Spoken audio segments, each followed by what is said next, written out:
Hello everyone. तो हम लोग संविधान में भाग 4 पढ़ रहे थे, आज उससे आगे पढ़ेंगे।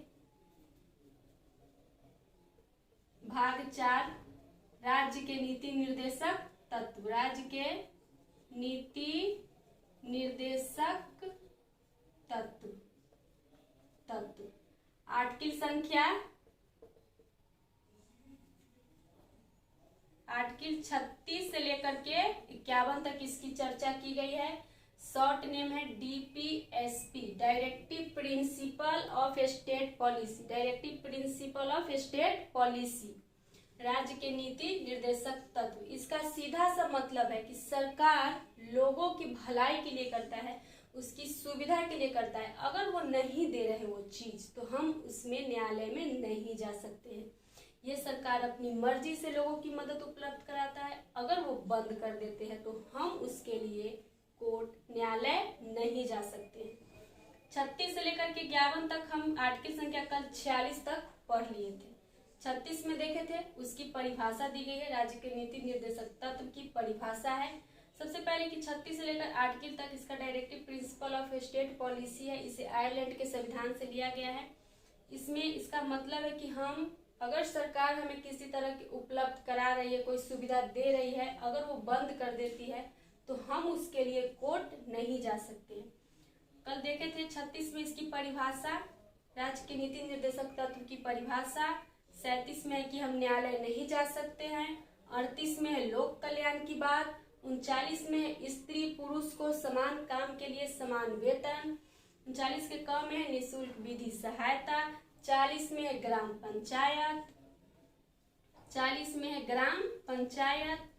ये गांधी जी के समर्थन में आया था। सबसे पहले 2 अक्टूबर 1959 को नागौर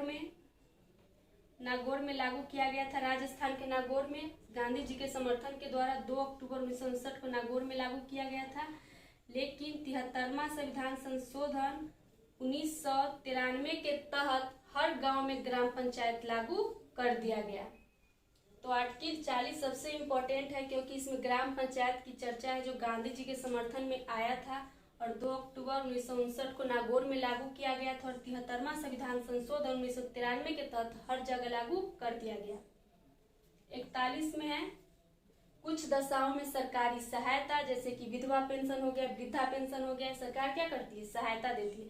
अगर वो बंद कर देती है तो वो बंद करने के बाद हम उसके लिए कोर्ट नहीं जा सकते। 42 में मनोचित दशा में सरकारी सहायता, अगर कोई सरकारी कर्मचारी को अगर वो बीमार पड़ जाते हैं तो उन्हें छुट्टी देने का भी इसमें चर्चा की गई है। तो उन्हें छुट्टी दिया जा सकता है मनोचित दशा में सहायता। मतलब अगर कोई सरकारी स्कूल में कोई लेडी, अगर कोई लड़की प्रेग्नेंट है तो स्कूल में होता है कि जब कोई लड़की प्रेग्नेंट होती है तो उसके प्रेग्नेंट के जब बच्चे के जन्म होने के 3 महीने पहले और बच्चा जब जन्म ले लेता है तो उसके 3 महीने बाद उसे छुट्टी मिलती है इसी के तहत।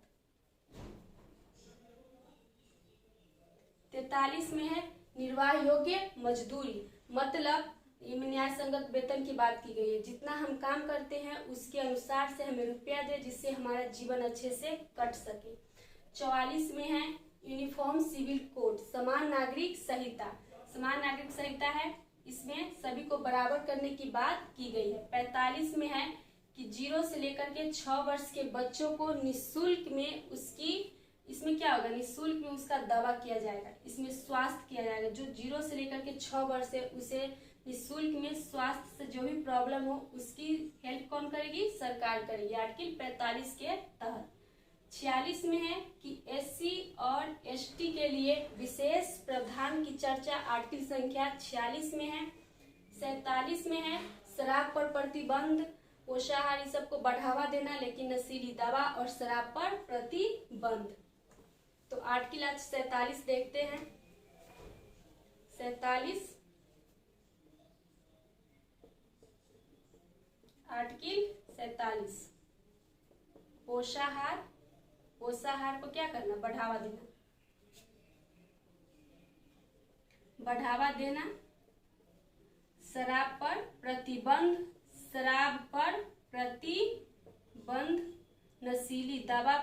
नशीली दवा पर प्रतिबंध, दवा पर प्रतिबंध,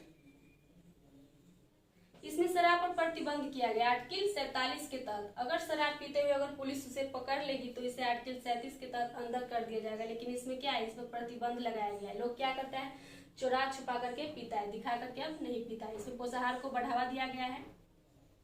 48 में है कृषि पशुपालन, कृषि पशुपालन को बढ़ावा देना, बढ़ावा देना और जीव हत्या पर प्रतिबंध, जीव हत्या पर प्रतिबंध। कृषि पशुपालन को बढ़ावा देना आर्टिकल 48 के तहत और जीव हत्या पर प्रतिबंध किया गया है। 48 के क में है पर्यावरण, पर्यावरण, वन्य जीव, जीव की रक्षा करना। रक्षा की बात किस में है, 48 के लेके क में है कि पर्यावरण वन्य जीव की रक्षा करना। 39 में है राष्ट्रीय स्मारक की रक्षा करना, राष्ट्रीय स्मारक की रक्षा, जैसे कि लाल किला हो गया, ताजमहल हो गया, ये सब क्या है, इसकी रक्षा करना किसमें है, आर्टिकल 49 के तहत राष्ट्रीय स्मारक की रक्षा करना।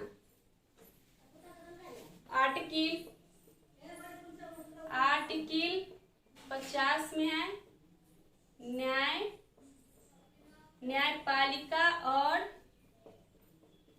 कार्यपालिका को अलग करने की बात की गई, अलग करने की बात। 50-50, न्यायपालिका को आधा, आधा कार्यपालिका को, आर्टिकल 50 के तहत। इसको हम 50 से 50-50 याद कर सकते हैं। न्यायपालिका और कार्यपालिका को अलग करने की बात की गई है। इसमें समान तरह से जितना न्यायपालिका को उतना कार्यपालिका को। कार्यपालिका में आ जाता है सरकारी वकील, ये सब। और 51 में है आर्टिकल 51 में है अंतरराष्ट्रीय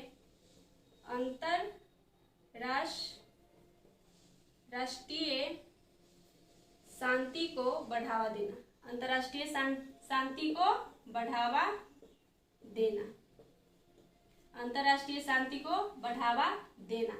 तो भाग 4 आज खत्म हो रहा है।